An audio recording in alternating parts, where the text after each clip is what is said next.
আসসালামু আলাইকুম। আজ শনিবার ২৯ ভাদ্র ১৯ রবিউল আওয়াল ১৩ সেপ্টেম্বর।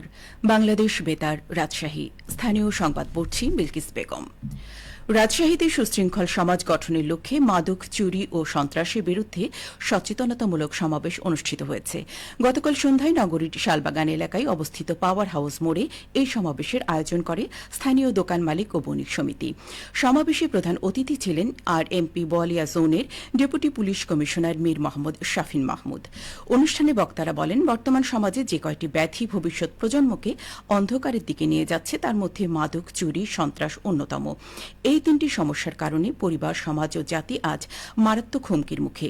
মাদক একটি মানুষের শারীরিক ও মানসিক ক্ষতির পাশাপাশি তার পুরো পরিবারকে ধ্বংসের দিকে ঠেলে দেয়। স্কুল, কলেজ পড়ুয়া ছেলেমেয়েরা নেশায় জড়িয়ে পড়ছে। বেড়ে যাচ্ছে ড্রপ আউট সহ অপরাধ প্রবণতা এবং মানসিক ভারসাম্যহীনতা।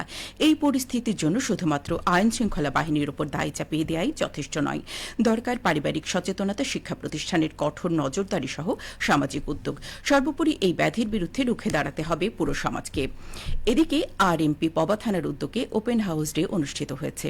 গতকাল বিকেলে পবা থানা চত্বরে আয়োজিত এই অনুষ্ঠানে পুলিশ কর্মকর্তা, জনপ্রতিনিধি, শিক্ষক, শিক্ষার্থী, সুশীল সমাজের প্রতিনিধি সহ সাধারণ মানুষ অংশ নেন। অনুষ্ঠানে প্রধান অতিথি ছিলেন আরএমপি অতিরিক্ত উপ পুলিশ কমিশনার সাবিনা ইয়াসমিন। তিনি বলেন, অপরাধ দমনে পুলিশের একার পক্ষে সবকিছু করা সম্ভব নয়। জনগণের অংশগ্রহণ ও সচেতনতা ছাড়া কোনো সমাজকে নিরাপদ করা সম্ভব হবে না। অনুষ্ঠানে সভাপতিত্ব করেন পবা থানার ওসি মনিরুল ইসলাম। আসন্ন ত্রয়োদশ জাতীয় সংসদ নির্বাচন উপলক্ষে সিরাজগঞ্জে জনসাধারণের সাথে স্থানীয় জামায়াতে ইসলামের মতবিনিময় সভা অনুষ্ঠিত হয়েছে। গতকাল রাতে সদর উপজেলার খোকসাবাড়ি ইউনিয়নের চন্দ্রকোনা সরকারি প্রাথমিক বিদ্যালয়ে মতবিনিময় সভাটি অনুষ্ঠিত হয়। মতবিনিময়ে প্রধান অতিথি ছিলেন বাংলাদেশ জামায়াতে ইসলামী সিরাজগঞ্জ জেলা শাখার সেক্রেটারি ও সিরাজগঞ্জ ২ সংসদীয় আসনে জামায়াত মনোনীত প্রার্থী অধ্যাপক মোহাম্মদ জাহিদুল ইসলাম জাহিদ। প্রধান অতিথির বক্তব্যে তিনি বলেন, বিগত ১৭ বছর জনসাধারণ ভোট দিতে পারেনি। আগামী নির্বাচনে সকলের ভোটাধিকার নিশ্চিতে সরকারের পদক্ষেপের পাশাপাশি জনসাধারণকেও সোচ্চার হতে হবে। ৫ তলা বিশিষ্ট নাটোর নার্সিং ইনস্টিটিউটের নির্মাণ কাজ শেষ হয়েছে। ১৩ কোটি ৪৭ লক্ষ টাকা ব্যয়ে ভবনটির নির্মাণ কাজ বাস্তবায়ন করেছে স্বাস্থ্য প্রকৌশল অধিদপ্তর। নার্সিং ইনস্টিটিউটের প্রথম তলায় অফিস, লাইব্রেরি, ল্যাব, অভ্যর্থনা, রান্নাঘর, ডাইনিং এবং গ্যারেজ রয়েছে। দ্বিতীয় তলায় multipurpose model room, demo room, common room, tutor এবং সিস্টার রুম রয়েছে। তৃতীয় তলায় ক্লাসরুম, লাইব্রেরি, লাইব্রেরিয়ান রুম রয়েছে। চতুর্থ এবং পঞ্চম তলায় হোস্টেল রয়েছে। এসব হোস্টেলে ২০১টি সিট রয়েছে। স্বাস্থ্য প্রকৌশল অধিদপ্তর নাটোর জেলা কার্যালয়ের সহকারী প্রকৌশলী মোহাম্মদ শামীম আখতার জানান, গুণগত মান বজায় রেখে নার্সিং ইনস্টিটিউটের নির্মাণ কাজ শেষ করে কর্তৃপক্ষের নিকট হস্তান্তর করা হয়েছে। এসো দেশ বদলায়, পৃথিবী বদলায় এই স্লোগানে বাংলাদেশ তাইকোয়ান্ডো ফেডারেশনের আয়োজনে রাজশাহীতে অনুষ্ঠিত হয়েছে বিভাগীয় তাইকোয়ান্ডো ওপেন পোমসে চ্যাম্পিয়নশিপ ২০২৫। গতকাল জেলা জিমনেশিয়ামে এই প্রতিযোগিতা অনুষ্ঠিত হয়। প্রতিযোগিতার উদ্বোধন করেন বাংলাদেশ তাইকোয়ান্ডো ফেডারেশনের সিনিয়র সহসভাপতি হাসানুজ্জামান খান বাবলু। প্রতিযোগিতায় কিশোর, কিশোরী এবং তরুণ খেলোয়াড়রা অংশগ্রহণ করে। পরে বিজয়ীদের হাতে পুরস্কার তুলে দেওয়া হয়। এ সময় আরও উপস্থিত ছিলেন রাজশাহীর যুব উন্নয়ন অধিদপ্তরের উপপরিচালক এটিএম গোলাম মাহবুব।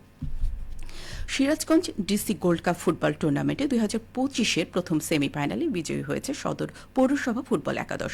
গতকাল শহীদ শামসুদ্দিন স্টেডিয়ামে সেমিফাইনালে মুখোমুখি হয় তারাস উপজেলা ফুটবল একাদশ ও সদর পৌরসভা ফুটবল একাদশ। দেশি বিদেশি ফুটবলারদের অংশগ্রহণে তীব্র প্রতিদ্বন্দ্বিতাপূর্ণ খেলায় ৩-১ ব্যবধানে বিজয়ী হয় সদর পৌরসভা ফুটবল একাদশ। খেলা শেষে ম্যান অব দ্য ম্যাচের ক্রেস্ট প্রদান করেন টুর্নামেন্টের আহ্বায়ক ও অতিরিক্ত জেলা প্রশাসক সার্বিক গণপতি রায়।